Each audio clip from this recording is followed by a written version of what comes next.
Hi everyone, my name is Dr. Matt Williams. I'm a tutor in politics and what is known as the Access Fellow here at Jesus College at the University of Oxford. Now, we have just got to the deadline of applications for applying to the University of Oxford. So quite a lot of people who are in the UK in year 13 of school, just about in the last year of school, are submitting their applications. But a common question I'm asked is, when should you start the process of preparing an application to a university that is as competitive as the University of Oxford? So if you've just finished the application process, when did that begin for many of those people? Well, just to be clear, there's no precise answer to that because many people come at this in very different ways. And I've known people come and become students at the University of Oxford having submitted their application on the day of the deadline and basically decided 24 hours before then that they were going to apply. So you can apply pretty late in the day, but I think it's reasonable to say that the majority of people give themselves at least a year and sometimes a little bit longer to start developing their skills and the aspects of the application that they will need to be competitive. Now, indeed, for many people, it's not a bad idea to start thinking about applying to universities like Oxford even earlier than that.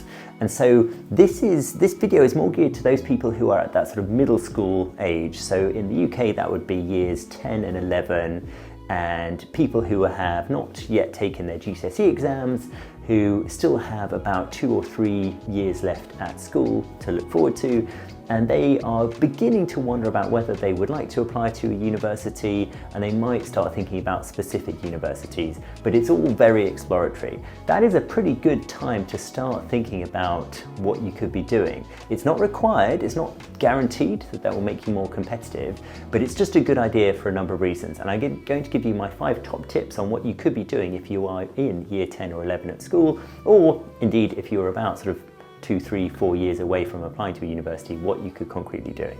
So first tip is have as much fun as possible.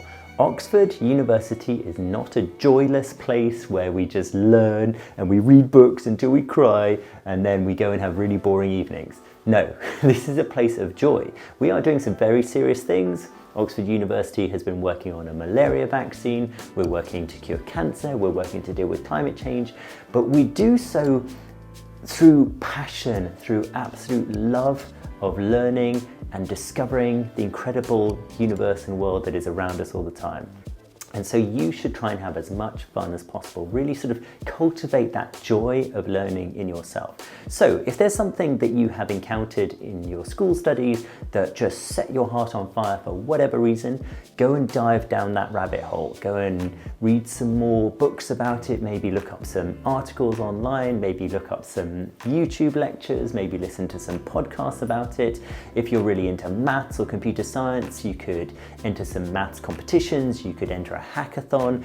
Just don't go above and beyond what you're doing in school, but always do it with fun as the principal goal. Don't do it with just trying to attain power or learning or to really bashing your head against a brick wall. Try and cultivate that joy of learning, because then you will fit in Oxford, because universities like Oxford are full of people who are incredibly passionate about what they study. Okay. Tip number 2 is that you should be really childish. Now, this is something I've raised in other videos, and the point is that, surprisingly perhaps, the way Oxford students and staff tend to think is kind of like a 5-year-old child. You might remember it yourself when you were that age, asking big questions like, why is the sky blue? What are hiccups?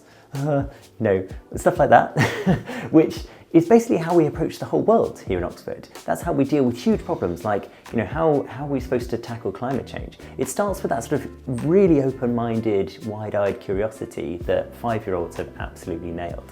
And it's an approach to the world which begins with not assuming that you know stuff, but wanting to think about it deeply. And once you ask a question, sort of really go down the rabbit hole with that. If you ask a question like, why is the sky blue? You could ask, well, what is blue and what are colours? And why do some people, such as people with colour blindness, perceive colours differently? And do blind people perceive any different shades of colour when they're dreaming? Or whatever you like, just be that sort of curious 5-year-old again and get used to not knowing stuff, because frankly we assume we don't know things at universities like Oxford. We don't strut around thinking that we're know-it-alls. So be more childish in the way you think. It's very important. My third tip is to work hard, but pretend like it's not work at all. Now remember I said in my first tip that you ought to have fun. Well, many people don't see working as terribly fun. So when you are working towards an exam or you're revising, that is going to be very helpful to you in your applications to universities like Oxford. We don't expect perfect grades by any stretch of the imagination, but good grades will tend to help you in your applications. So thinking about how you can move a grade up a boundary is a very good idea. And one of my top tips in that is to stop calling any approach to that work. So things like homework or schoolwork. The problem with the word work is that it makes it sound really miserable, okay? But it's not, right? This is you developing your skills and finding out new things about the world. I mean, sometimes you just got to put the hours in and you've got to get through the information and you've got to do stuff which might be a bit tedious. But fundamentally, you've got to make sure you remember at all times that you are developing so much power through all of that. So try not to use the word work, even if your teachers literally call it homework. Try and pretend like it's not work. You'd be amazed at the power of the human mind. If you reframe your activities as something that is not working, you're more likely to do it and you're more likely to do it successfully. Okay? Tip number 4 is that you need to look after yourself. Having a well-functioning brain is the same as having any organ functioning optimally, which means that it depends on health and well-being. So thinking about how much sleep you're getting, how much good food you're having, how much water you're drinking is essential. If you're putting yourself through difficult exams and then you're trying to go above and beyond and you're trying to stretch yourself and you're trying to learn new things and you're trying to think more deeply, that takes a lot of energy. The brain is just 3% of your body mass or thereabouts. It consumes anywhere between 20 and 25% of your daily calories, so it's using a lot of energy. It gets quickly fatigued. You would be literally torturing yourself if you are depriving your brain of sleep. So think about the sleep you're getting, the food you're eating, the water you're drinking, because as with any organ, if your brain is not being well served, it will start to degrade, and that means you won't be able to do these sorts of preparations very well at all. So looking after yourself is absolutely fundamental to this whole story. And finally, tip number 5 is remember what you're doing this for.